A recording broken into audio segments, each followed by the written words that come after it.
Pertama kali saya keluarin foto saya itu di Club Launch itu Pak Tani boleh ini ya, Pak Tani pertama kali lihat foto saya ada. Sekarang berapa Pak? Baru kemarin ya saya share. Itu satu malam $600. Jadi no worries buat kalian, jangan sampai takut yang namanya account kill itu mengerikan gitu. Saya kehilangan, which is satu malam misalnya $50 itu nggak apa-apa. Karena memang dari awal memang harus sakit-sakitan dulu. Paling nggak 3 bulan pertama itu memang babak belur di trading. Jadi jangan apa ya? Kalau misalnya masih kuliah gitu, $100 doang gitu, ya elah, minta sama orang tua, Pak, saya mau trading, saya mau menghasilkan uang gitu. Terus yang udah bekerja, usahakan kalian punya passive income dan jangan sampai kalian merasa sia-sia gitu di trading. Babak belur, udah selesai. Jangan sampai kayak gitu. Jadi boleh sekarang catat apa yang mau ditanyain. Anggap aja kita seumuran sekarang di sini. Kita atur strategi masing-masing sesuai dengan kebutuhannya. Boleh dicatat pertanyaan yang nanti bakal di-sharingkan ke Master Gema. Apapun pertanyaannya. Dapat tadi bro. Coba ya. Boleh dicatat.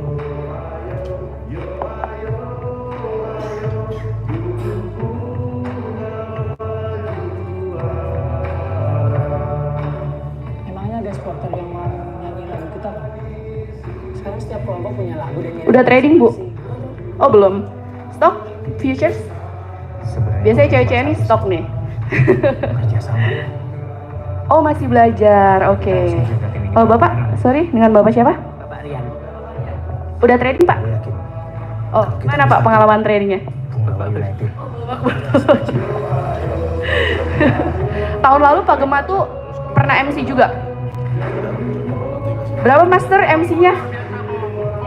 Master? Berapa Master MC tahun lalu pernah? 8M. Cut loss, bukan MC ya, cut loss, sorry. 8M. Jadi ya, babak belur itu udah hal biasa sih. 10 tahun gitu. Halo.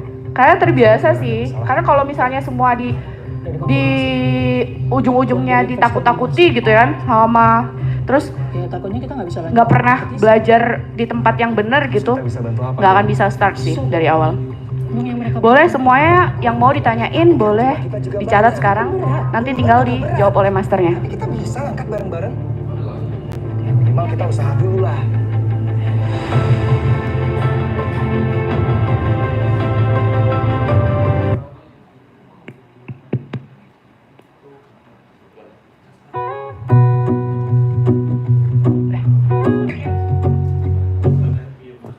Sudah?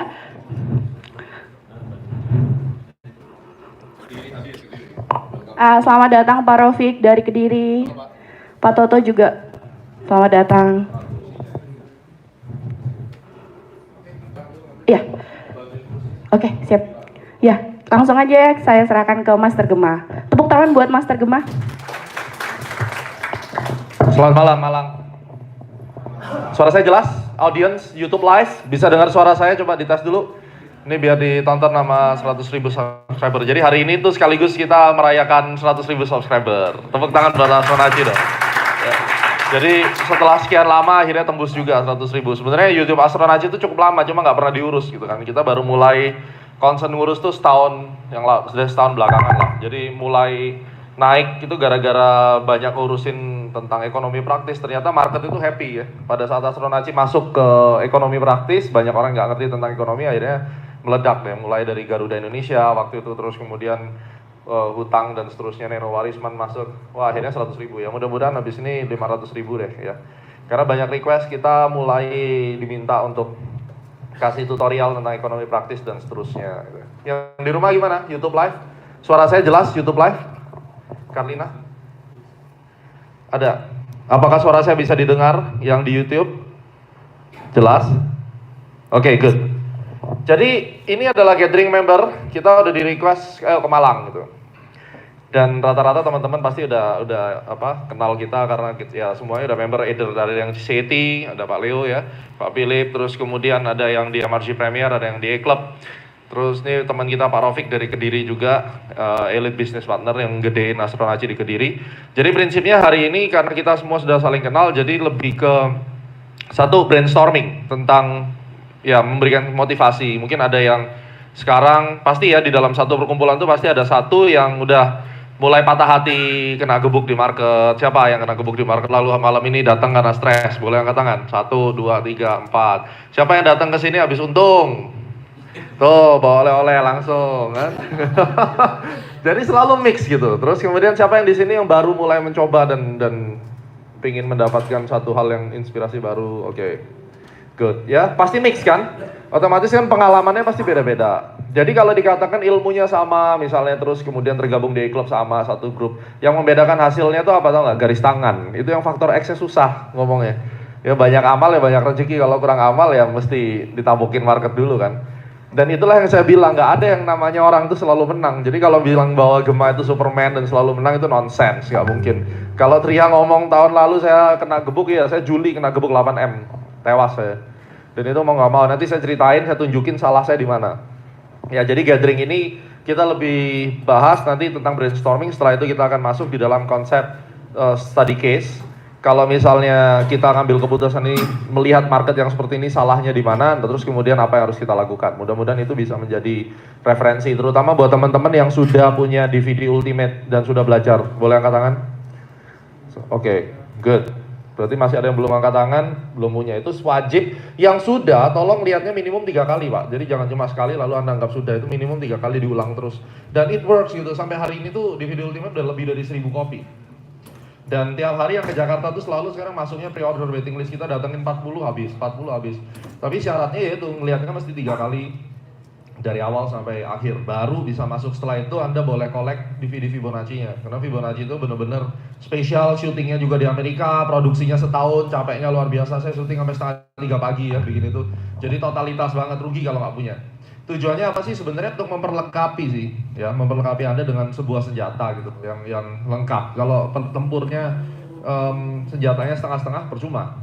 Jadi apa yang saya lakukan di market itu based on my experience, dari ilmu yang secara akademis bisa dipertanggungjawabkan, terus ditambah dengan experience. Nah ini yang setiap gathering kita akan pelajari. Kalau saya menghadapi market seperti ini tuh angle-nya seperti apa? Misalnya gold, kemarin naik yang di klub kan lucu tuh, ada Bu Dewi namanya. Tuh PM saya, Pak, jangan tersinggung Pak ya, tapi apa benar bisa naik 1222? Ya saya juga nggak tahu yakin atau enggak. Jadi PM saya, makanya saya waktu harga naik kan saya PM balik tuh Bu Dewi kena kan, gue bilang gitu. Jadi dia tanya, Pak yakin bisa ke 1222? Jawaban saya nggak yakin, gue bilang gitu. Nah terus Pak, ya saya tuh kalau trading saya nggak bisa ngomong yakin atau enggak. Kalau Anda tanya bisa atau enggak, belum tentu bisa juga. Tapi terus gimana? Ya apa yang teori katakan lu ikut aja. Masalah kena nggak kena itu urusan yang di atas. Pokoknya saya hanya mengikuti SOP. That's it.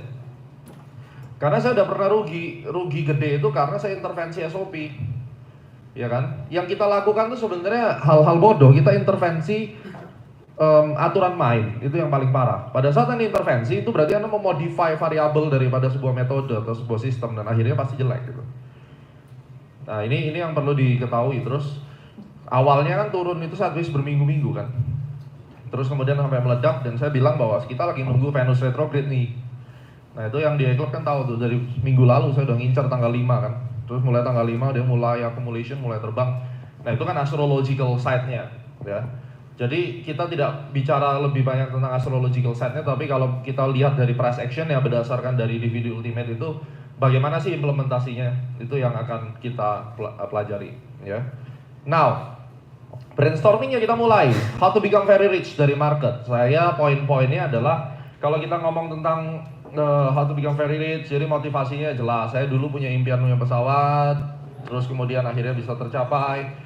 Duitnya dari market. Kalau dibilang itu cuma hoax ya, one day ikut saya ke California, ntar saya ajak terbang. Tuh tanya Master Gema episode 8 juga. Saya bawa pesawat sambil bikin video kan. Udah pada nonton belum ya? Udah kan?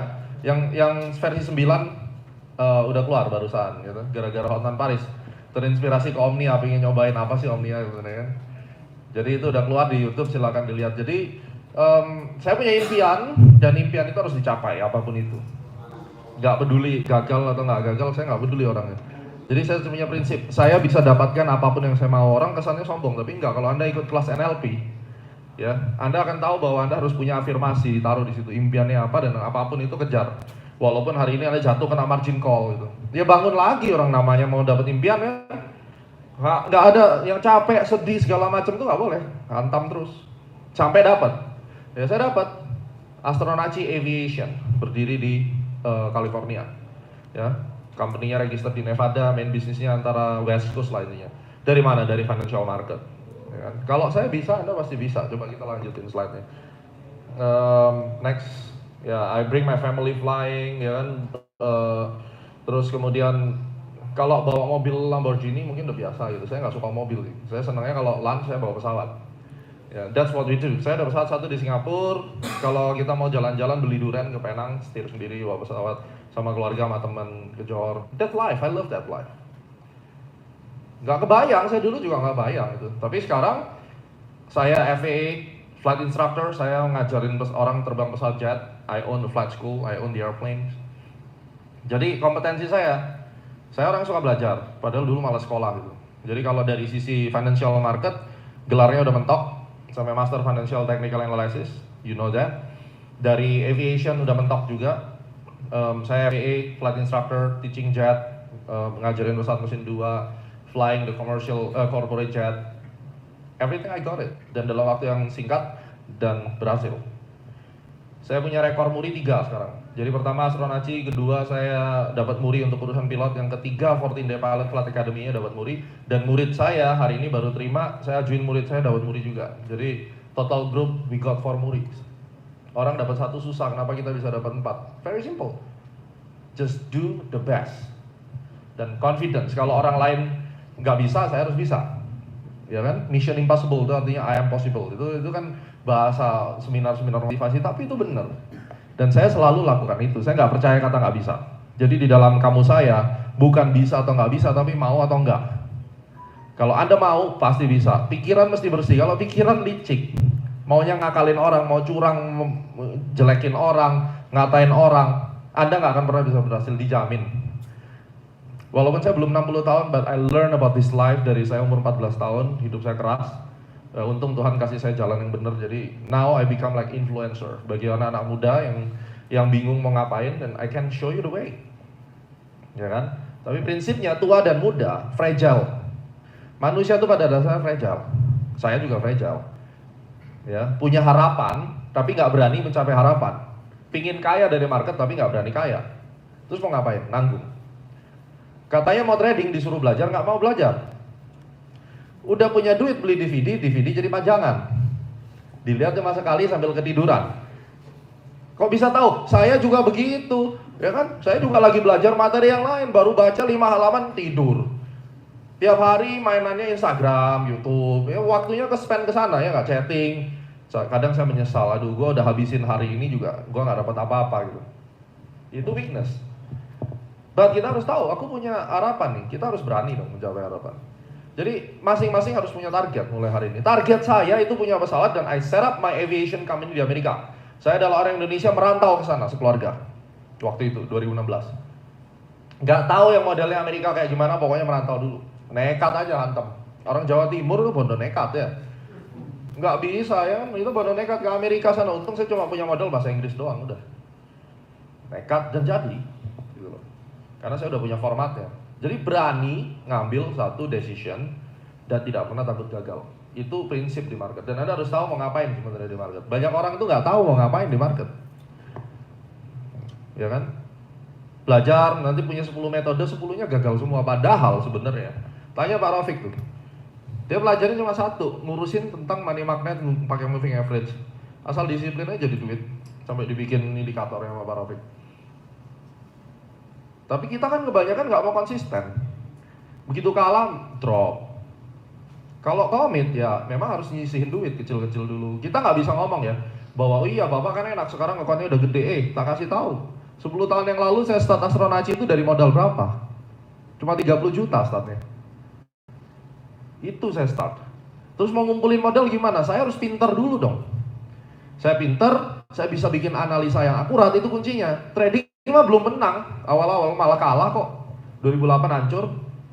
Malah ketemu Astronaci-nya itu menemukan metode itu setelah 2008 kan, 2009. Tapi waktu itu saya mikir, ini gimana caranya gue dapat duit dari market, trading aja saya nggak bisa. Tapi analisa gue pintar. Ya udah dong, jual seminar aja. Lalu orang bilang, iya kaya dari seminar, so what?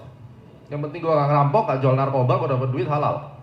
Daripada yang suka nyinyir, gak dapat apa-apa kan hari ini kan. Sampai hari ini yang nyinyirin saya tuh banyak. Fitnah, nyinyir, hoax di dunia aviation, pilot-pilot yang aneh-aneh itu, yang merasa jadi pilot kok cuma 14 hari semua bergabung ya gitu semua. Nyinyir, bisanya cuma nyinyir, tapi suruh beneran buka program ke sana merantau ke Amerika ya. Kalau lu memang merasa lebih hebat, bisa nggak bisa. Suruh trading zaman itu awal-awal nganalisa market kok pakai planet, ngomong yang nggak karu-karuan. 2011 saya dapat Forbes, Fortune Forbes gandeng. 2014 dapat Muri, 2016 Astronaci diundang membuka perdagangan Bursa Efek Indonesia. Ada yang lihat kan? Coba mau ngomong apa sekarang kalau udah kayak begitu? Mana yang nyinyir-nyinyir? 2018 saya MFTA. Mau adu sama saya buku udah habis saya baca, setebel-tebel itu. Yang saya kasih ke CET itu buku yang tebel, saya nggak yakin juga teman-teman CET habis itu bukunya, paling masih rapi sekali pasti. Sedikit juga orang yang baca bukunya. Kalau diikut CET itu dapat satu buku segini nih. Tebel. Ada bukunya Martin Pring dan lain-lain. Saya nggak tahu udah dibaca atau enggak. Saya jelas itu adalah standar kalau mau jadi. Dan susah. Ya, that's the way. Oleh karena itu tujuan saya adalah saya harus encourage terus untuk Anda itu bisa mencapai tujuan dengan baik. The goal-nya itu harus very specific dan harus menang. Waktu saya perjuangan awal mau menjadi seorang yang berjuang di dalam bidang yang bagi semua orang itu ini bullshit lah, ini penipu lah. Apalagi ketemu sama analis-analis atau ya analis senior dari sekuritas gede. Sekuritas gede itu Merrill Lynch lah, Deutsche dan seterusnya. Apaan technical analysis aja kagak diakuin, ini pakai planet lagi katanya kan. Ini orang gila lah. Tapi kenyataannya 2015 saya perkenalkan yang namanya Eye of Future. Mau ngomong apa? Market belum jadi. Saya udah tahu tanggal berapa indeks mau naik mau turun. Bulan ini kita keluarin yang di Eclipse Stock, tunjukin aja. Saya bilang tanggal 2 peak, tanggal 5 bottom, tanggal 5 kena naik sekarang. Habis ini peak lagi turun lagi. Itu market belum jadi, saya publish di akhir September. Sampai tanggal akhir Oktober saya udah tahu indeks itu naik turunnya tanggal berapa aja. Akhirnya Astronaci menjadi disertasi doktoral saya. Saya mulai dari 30 juta, saya jual seminar. Semua orang nyinyir, tapi hari ini yang nyinyir tetap miskin, yang dinyinyirin ya. Moto kita apa? Rich is good kan?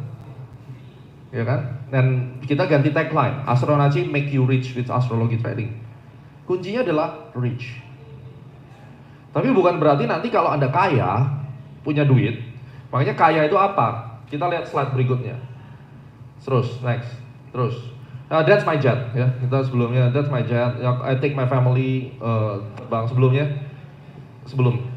Ini adalah jet yang saya pakai ke San Francisco. So saya ngajar pesawat itu dan saya terbang that citation jet, yang modelnya corporate jet seperti itulah.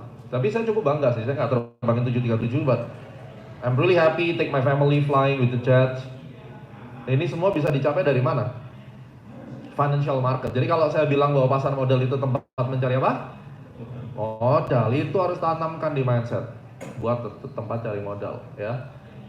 Nah, saya langsung saja ke what is very rich.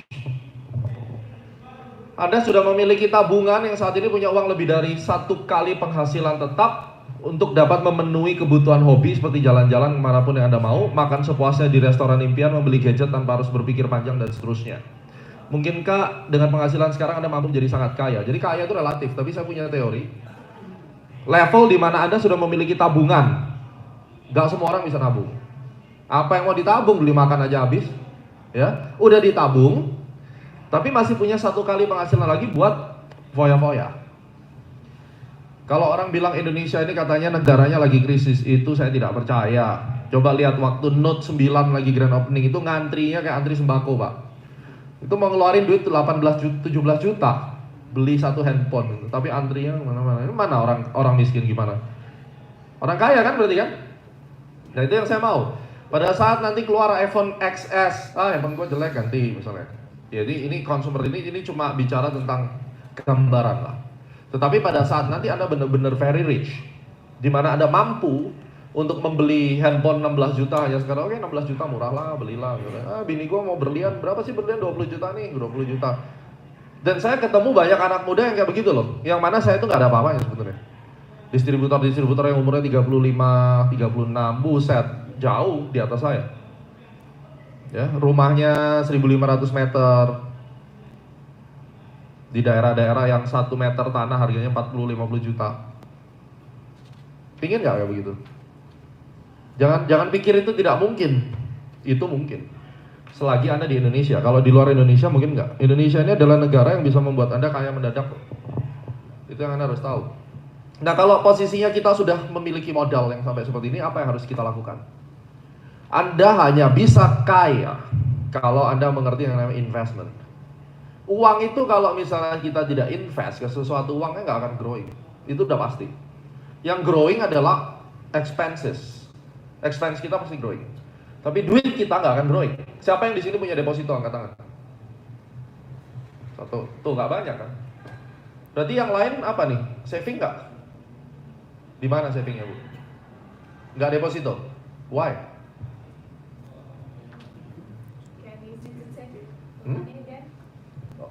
Kalau kita bicara saving, you cannot take the money. You just put it there.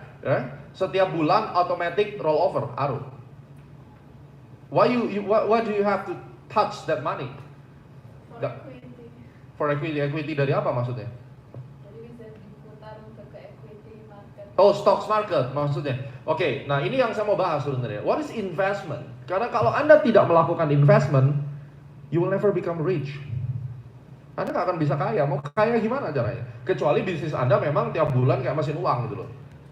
Tapi kalau penghasilannya juga tiap bulan nggak nyampe 100 juta, susah loh jadi kaya. Ingat loh, kaya itu adalah Anda benar-benar besok saya mau ke LA liburan bawa anak-anak, oke, naik pesawat. Pesawatnya bisnis kelas misalnya. Itu orang kaya. Tapi tidak berarti sekali lagi kalau Anda kaya dan you spend the money ya asal-asalan, tidak.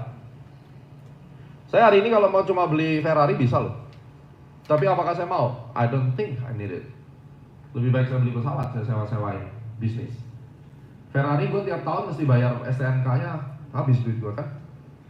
Bukannya nggak mampu beli Ferrari, tapi saya tidak merasa affordable kalau 1 tahun harus bayar resmi di atas 500 juta sampai 1 miliar buat perpanjangan STNK. Itu enggak banget buat saya. Daripada gue bayarin Ferrari, karena gue naik Ferrari tetap jelek kayak begini Pak, nggak jadi six pack saya naik Ferrari. Jadi ngapain saya beli Ferrari kan gitu. Jadi mendingan ya uangnya saya apa? Deposit. Jadi buat teman-teman, uang itu parkir nggak boleh parkir di tahapan biasanya, masukin deposit. 7%, 6%, 9%, berapapun, yang penting punya. Yang kedua, kalau ada obligasi Republik Indonesia, ORI itu bunganya 8,25, hajar itu. Beli dong. Ada yang pernah beli ORI di sini? Nggak ada kan? Kasihan ya, orang Indonesia ini kurang melek investment. Makanya gathering ini saya encourage, cari investment. Duit itu harus diparkir, dibungain. Ini bukan riba loh ya, sekali lagi ya. Tapi kita beli suatu produk atau struktur keuangan yang akan membuat uang kita growing. Kalau enggak, uang kita mati loh. Apalagi kalau penghasilannya pas-pasan. You have very limited income and you are not grow that money, then you get nothing. At the end, your expenses become higher and higher. Agree nggak? Dengan rupiah melemah, memang kita tidak impact, tapi mostly 90% kehidupan kita itu pengguna barang import. Believe it or not. Ada di sini yang nggak pakai barang import. Handphonenya buang semua kan berarti kan? Handphone aja import kan gitu. Jadi mau tidak mau US dollar ini nanti semakin kuat, rupiah melemah. Dampaknya apa? Harga barang pasti naik. Setelah harga barang naik, apa yang berkurang? Kalau harga barang naik, value apa yang berkurang? Value of money berkurang kan? Kalau value of money sudah berkurang, apa yang naik lagi? Makroekonominya? Inflasi naik. Uang Anda nggak ada artinya lagi udah. Kan itu tuntutannya. Pelemahan rupiah kalau di satu negara yang mostly import, dan itu importnya US dollar adalah majority, maka inflationnya harusnya naik. Logiknya gitu karena barang-barang naik. Dan di satu sisi BBM juga harus dinaikkan karena harga minyak dunia naik. Mau nggak mau, kalau enggak subsidi negara bleeding, cadangan devisanya turun. Akhirnya kena lagi rupiahnya, double impact. Coba bayangin, susah nggak? Kejepit kan? Nah ini at the end kalau diterusin, ekspornya juga tidak bisa naik, inflation. Kalau uang Anda tidak at least di atas bunga deposito, kata-kata saya, lihat ya, at least di atas, at least sama dengan bunga deposito, maka Anda akan mulai miskin hari ini. Itu yang tidak pernah orang sadari. So, kalau Anda tidak punya deposito, trust me, Anda mulai miskin hari ini. That's it. Suka nggak suka, buat yang di rumah juga. Make sense nggak? Your money is not growing, tetapi expense Anda growing. Itu grogotin pelan-pelan habis duitnya udah. Akhirnya terima gaji, kerjaan tambah berat, merasa underpaid, lalu stres. Terus coba trading, pasti kalah. Lihat gak sih runtutannya? Bagaimana makroekonomi itu bisa membuat Anda hancur di market. Makanya saya bilang trading for living itu nggak pernah ada. Kecuali Anda lahir udah kaya. Lahir itu ibaratnya mandi pun kayak paman gober mandi pakai duit gitu. Ya, kalau Anda sudah seperti itu, trading pasti menang. Tapi selama Anda tidak seperti itu, uang trading itu dipakai juga nyari setengah mati, Anda tidak akan mungkin bisa trading for living. Show me orang yang bisa trading for living, no. Terus bagaimana trading for living? Ngapain gua harus trading for living? Ya, hanya orang terbodoh di dunia yang trading for living. Why? Karena Anda menutup talenta Anda untuk mengerjakan suatu usaha yang bisa melipat-lipat kali ganda. Trading itu hanya salah satu bisnis. Ingat loh, manusia punya begitu banyak kemampuan, right? Kenapa saya harus fokus di satu bisnis saja, trading? Konsep berpikirnya adalah trading itu beraktivitas di pasar keuangan dan pasar modal, tujuannya mencari modal. Kalau sudah dapat modal, modalnya dibuat apa? Kawin lagi kan gitu. Ya kan? Modalnya dipakai apa? Modalnya untuk ngembangin bisnis yang sudah ada daripada minjem ke bank kan gitu. Minjem ke bank berapa bunganya? Oh, bagus banget 11. Modal kerja lebih, Pak. Bisa 15-16 sekarang. Nah, Indonesia ini gilanya sekarang untuk kredit modal kerja itu di tighten. Udah mulai nih sekarang, pengetatan lagi nih. Kenapa? Ya, udah mulai dikencengin sekarang. Tapi kredit konsumsi dikasih. Hancur ini negara lama-lama. Kenapa? Bank juga takut kalau gua kasih lu kredit modal kerja, kondisi makro wait and see, non performing loan-nya naik, bad debt kan, orang nggak bisa bayar. Mati juga banknya. Itu yang Anda harus lihat gitu kan. Nah, ini penting nih. Jadi urutannya. Kalau seandainya saya trading cuma hidup saya buat trading, rugi dong. Kita dapat modal dari financial market, kita kembangin usaha kita yang ada. Dapat duit gratis dari market. Kenapa? Kemarin Bu Furi saya bilang, withdraw duitnya karena itu duit besok trading pasti kalah. Pada saat member A-Club dalam kondisi senang sekali, biasanya saya minta teriak, suruh withdraw semua. Besok habis duitnya saya jamin. Trading, kalau menang itu nggak boleh happy, mati rasa. Kalau kalah nggak boleh susah. Ngomong gampang. Iya emang gampang. Saya seneng nggak? Saya udah mulai mati rasa dan saya dalam tahap udah nggak peduli. Jadi kalau di A-Club ada member yang suka ngomong yang enggak, saya usir aja. Saya ngomong menteri ya keluarin. Karena saya nggak butuh. Coba aja kalau ada member di A-Club yang suka black campaign kita di belakang, ada satu momen udah keluarin aja deh, balikin duitnya. Kenapa? I don't need that. Itu yang harus tahu bedanya astrologi dan lain-lain. Kita punya karakter. I teach you untuk menjadi seorang pengusaha. Saya tidak mengajari Anda untuk menjadi seorang maniak yang bukan trading for living, living for trading gitu loh akhirnya. Karena saya ngalami itu jelek sekali. Bulan Juli 2017 saya lagi di Oskos liburan. Oskos itu Air Venture Show, pameran aviation terbesar di dunia. Saya masuk kurang lebih sekitar 95 lot, endingnya 100 lot. Itu ketipu, jadi gini, kasusnya itu parah banget. Bulan Februari Maret itu saya udah kena 3M. Udah kena tuh 3M. Bulan Juli mengulangi kesalahan bodoh yang sama. Dan itu dilakukan oleh saya. Market itu harusnya saya udah cut itu bersih. Cuma karena saya percaya bahwa oh ini yang Juli itu oh ini Mercury retrograde ini. Kalau nggak salah itu kan saya percaya, oh bukan, yang Juli itu dia naik, yang Maret itu saya kena retrograde, yang harusnya naik saya tidak cut loss waktu itu harusnya naik, ternyata turun. Dan saya buy terus diseret ke bawah, saya tidak mau menyerah. Akhirnya waktu saya menyerah, saya rugi 3M. Dah, pahit. Wah ya, saya tidak akan melakukan itu lagi. Manusia itu history repeat itself. Anda bilang saya tidak akan melakukan, percayalah lu pasti lakuin lagi. Manusia itu gak bisa dipercaya. Selalu bisa jatuh ke lubang yang sama. Apalagi trader. Itu udah makanan sehari-hari. Juli saya kena. Itu kena gap. Gapnya di MRC Premier itu 9 dari 10 pasti nutup. Mungkin 10 dari 10 untuk di gold. Entah kenapa tahun 2017 itu ada gap saya sell. Harus kena. Ternyata tidak Pak, ditarik ke atas. Dan itu gua nggak ngapa-ngapain, itu kurang lebih hampir 1000 pips. Itu tiap hari saya pegang handphone Pak. Tidur, makan, ke WC ini nggak pernah lepas dari handphone. Dan aku pikir berapa sih, aduh ini kurang lebih sekitar 6M.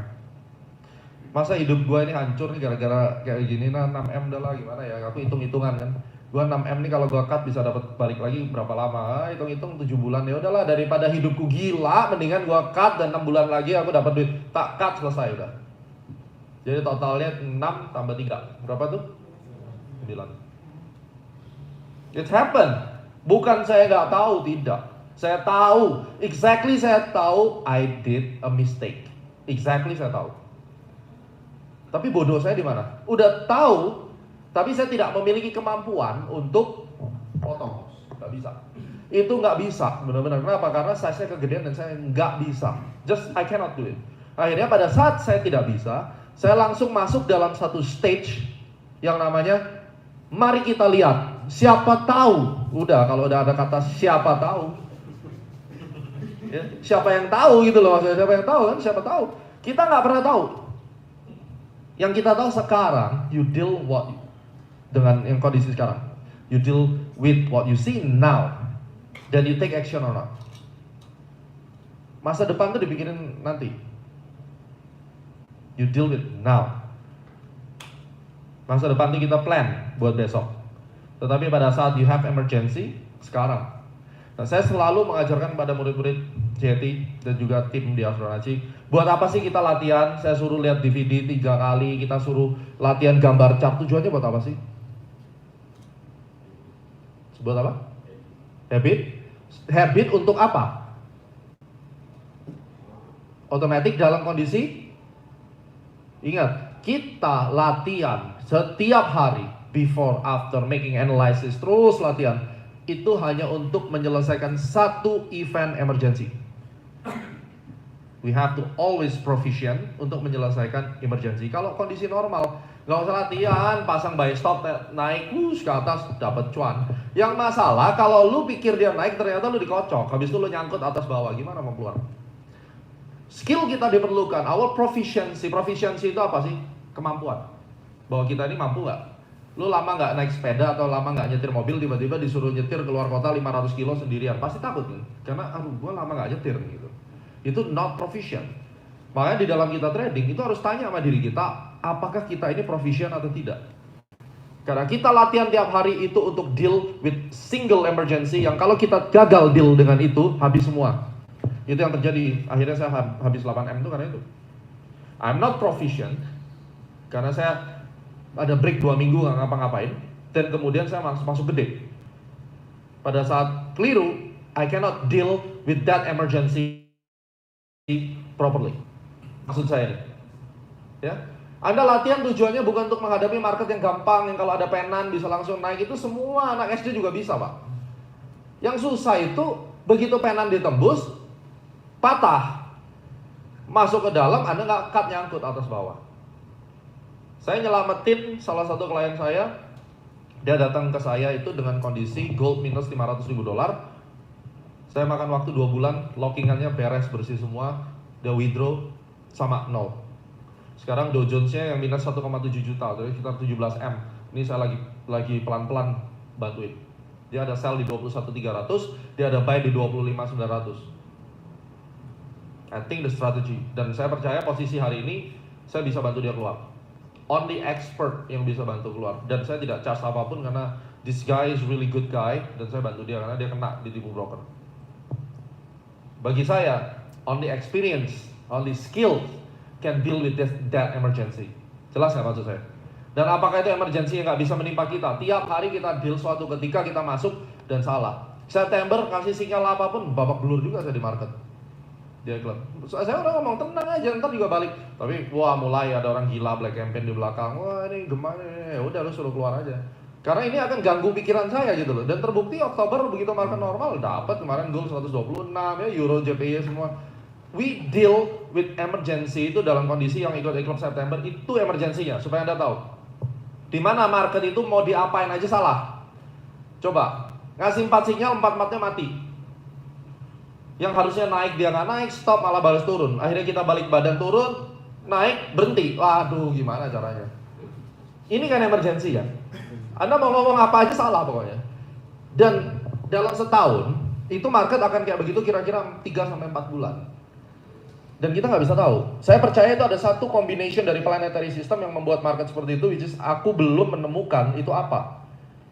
Otomatis kita harus cepat mengenali kondisi itu dan reduce posisi. Jadi kalau marketnya kita udah salah, loh teori yang biasa gua pakai dan dapat duit, kok aku pakai di bulan ini salah nih, ini nggak bener nih. Makanya teorinya atau metodenya mesti konstan, nggak bisa Anda tuh nggak punya karakter. Kadang entry-nya counter trend, kadangnya masuknya scalping, habis kalau trader macam begitu. Prinsipnya kita ini adalah saya harus punya satu metode yang saya kenal luar dalam. Saya punya feeling di situ, saya pakai menang terus. Tatkala market berubah, tidak sesuai dengan yang biasanya, yang bisa Anda lakukan cuma dua. Satu, stop trading. Yang kedua, posisinya di-reduce. Yang biasanya masuk 1 lot, sekarang sisa 0,2. Itu udah langsung reduce. Karena apa? Something happen di market yang kita tidak tahu. Itu nggak bisa dikontrol, it's beyond our control. Dan hebatnya bulan September itu semua market. Kita coba gold, coba forex, habis kena tabok semua. Ya, aneh. Market itu habis tembus support resistance, diam, balik. Nggak bisa lari, itu nggak bisa. Makanya kemarin waktu saya kasih sinyal CAD JPY itu agak deg-degan juga, ya. Ini kan break kan, gitu kan? Ini break bakal jebol nggak ya? Ah udahlah. Nah di situ juga Anda pelajarin. Tatkala kita sudah berkali-kali kalah, akan ada rasa sedikit trauma gitu. Beban saya di mana? Bukan masalah duit. Saya bisa cover loss saya hilang 10.000 sebulan, saya oke. Tapi yang saya tidak tahan adalah saya harus kasih sinyal ke all clients, dan kemudian kalau all clients mati kan semua mengumpat saya. Itu beban saya gitu loh. That's my pressure. Jadi pressure kita tuh sama. Pressure saya ini masalah credibility, pressure Anda masalah duit.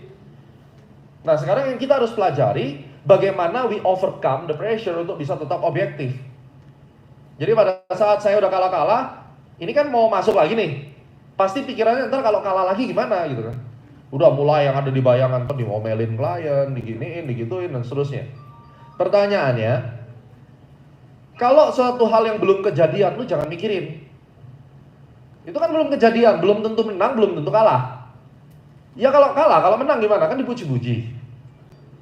Jadi itu yang harus ada di pikiran kita. Kalau kita udah berkali-kali kalah, mau masuk lagi, ya jangan takut, karena apa yang akan terjadi ke depan itu kita juga nggak tahu. Mungkin marketnya udah sembuh.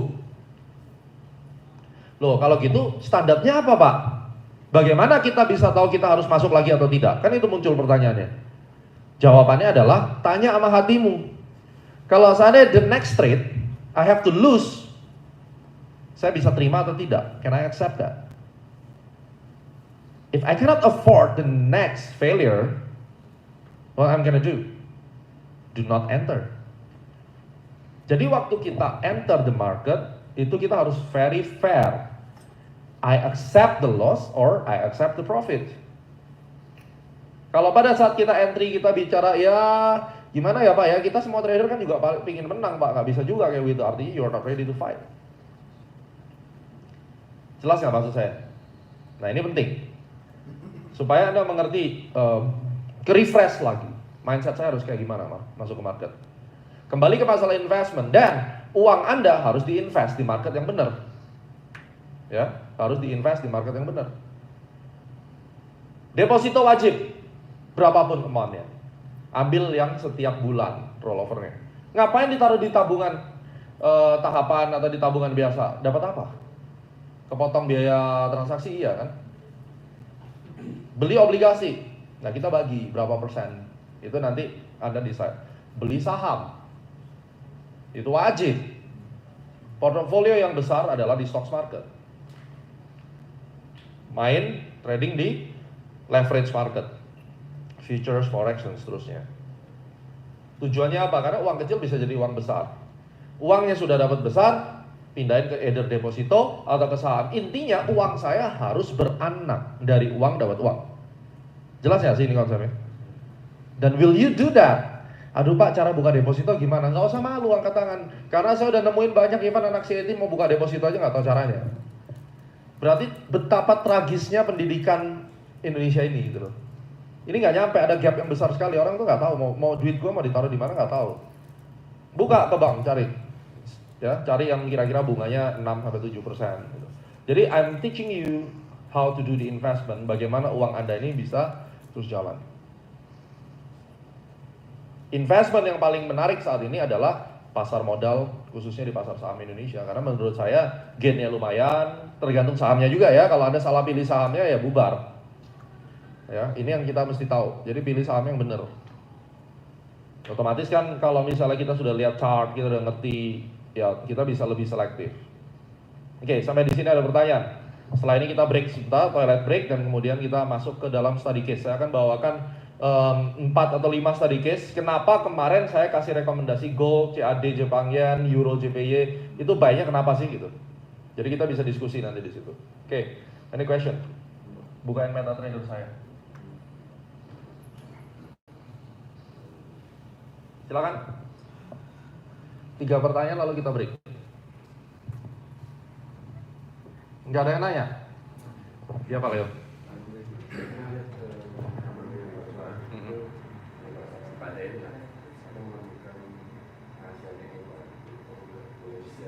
Oke. Tentang moving average ya.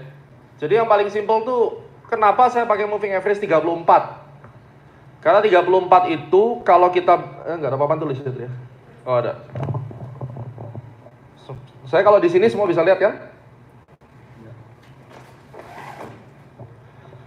Karlina mungkin bisa maju supaya kelihatan spidolnya mana? Oke. Di DVD Money Magnet dan DVD Ultimate itu ada. Jadi kenapa sih saya gunakan 34 bukan 13 bukan 8 bukan 7 dan seterusnya?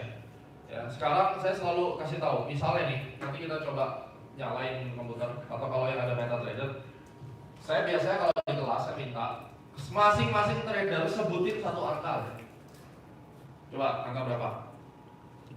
17. Pak Philip? 99. Bapak? 8. Jumlahnya? 15. Semua angka yang disebutin, masukin di chart, jadiin itu moving average, saya jamin semua juga ada yang harganya mental. Lalu kalau dibilang, oh moving average yang sakti itu moving average 7, oh moving average yang sakti itu yang 18, dasar lu apa gue nanya? Oh ya saya backtesting, makanya waktu itu saya tantangin 10 orang nyebutin moving average, semua juga ada pentalan harga, bingung ya terus gimana ya? Kan bingung kan? Orang nggak pernah sadar itu gitu loh. Orang wah yang paling bagus itu adalah moving average 50 dan itu harus berlaku di H1. Selain time frame H1 itu nggak jalan, ini orang gila. Asal ngomong kalau ya begitu, dia nggak pernah riset. Nah, terus dasarnya Bapak apa 34.1 itu angka Fibonacci. Percaya tidak percaya rasio dari Fibonacci harmoni itu bergerak. Tetapi yang lebih penting adalah kita tahu bahwa semua market itu bergerak XAB kan. Nah, kenapa saya 34? Karena 34 itu pada saat terjadi secondary reaction dan kemudian harga menyentuh 34, itu kurang lebih equal dengan antara 50 sampai 61,8. Dan bagusnya dia dynamic. Kalau daripada saya mesti ngukur Fibonacci-nya satu-satu, pada saat harga masuk di dalam public participation, teori trennya udah jadi, yang udah running 45 degrees. Setiap kali ada correction, memang kecil sih correctionnya, itu akan berhenti di 21 kurang lebih. Tapi begitu nanti dia nyampe 21 ini areanya tetap, ya. Pada saat nanti koreksi yang keberapa dia akan masuk di area ini. Itu kurang lebih itu dari bottom yang di sini golden ratio antara 50 61.8, ya.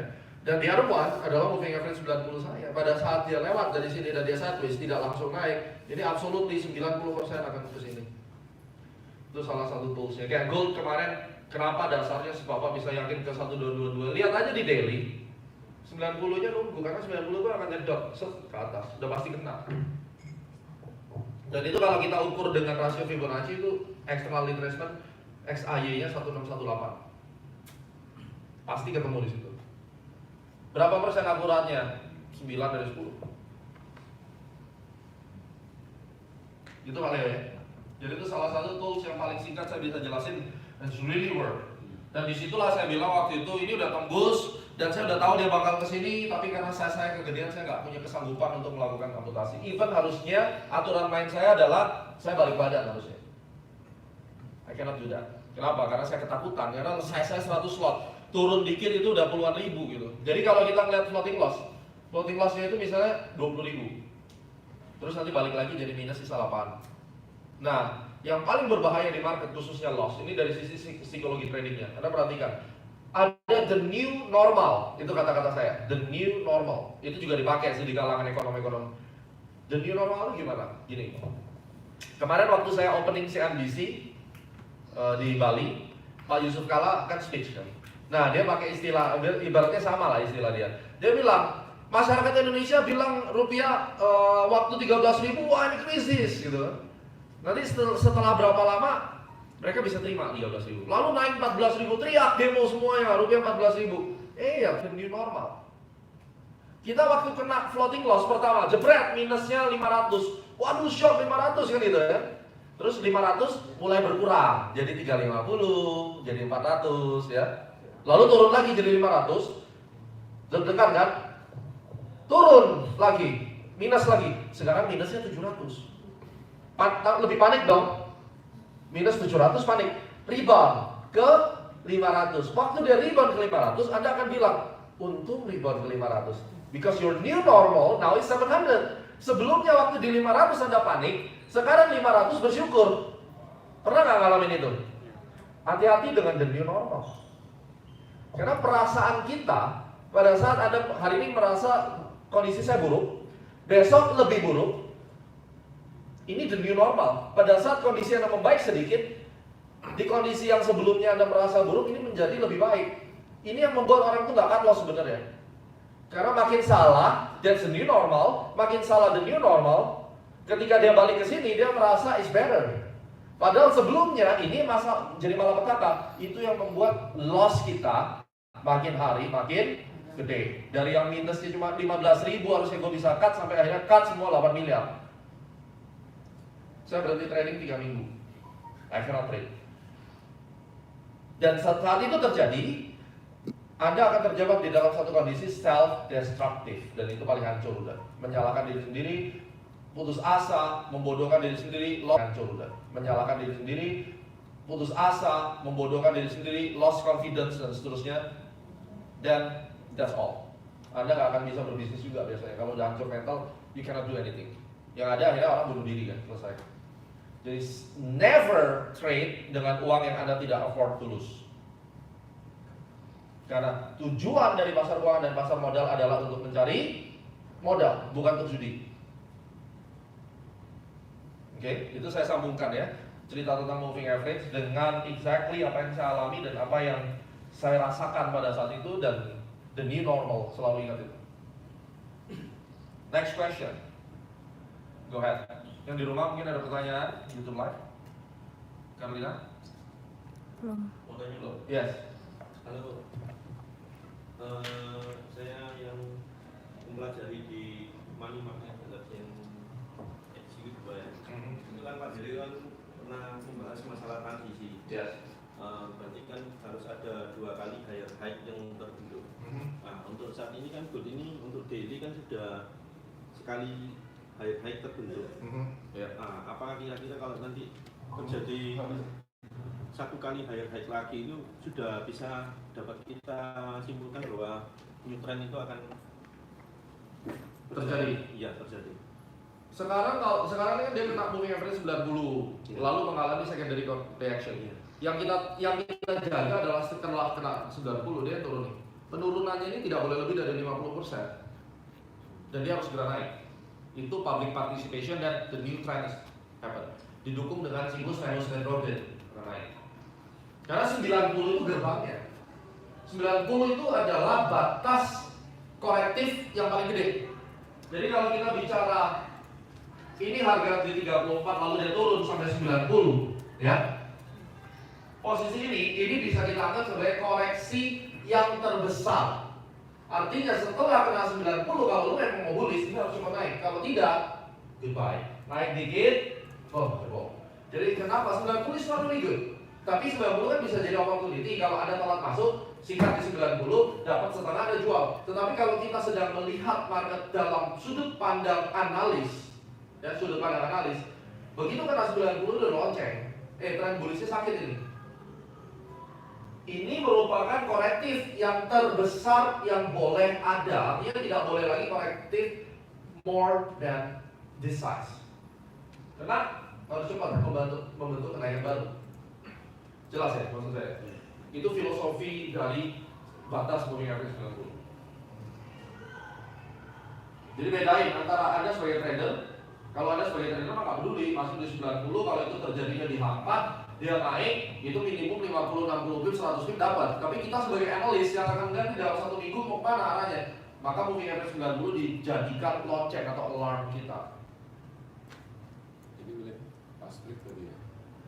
Iya, nah ingat kalau di dynamic moving average, dynamic support resistance itu kan kita nggak bicara false break, itu all rejection mestinya. False break itu hanya terjadi di klasik sebenarnya. Jadi klasik support resistance itu pasti ada false break kan. Yes, Pak Rofi. Saya mau nanyakan nih Pak Dolan.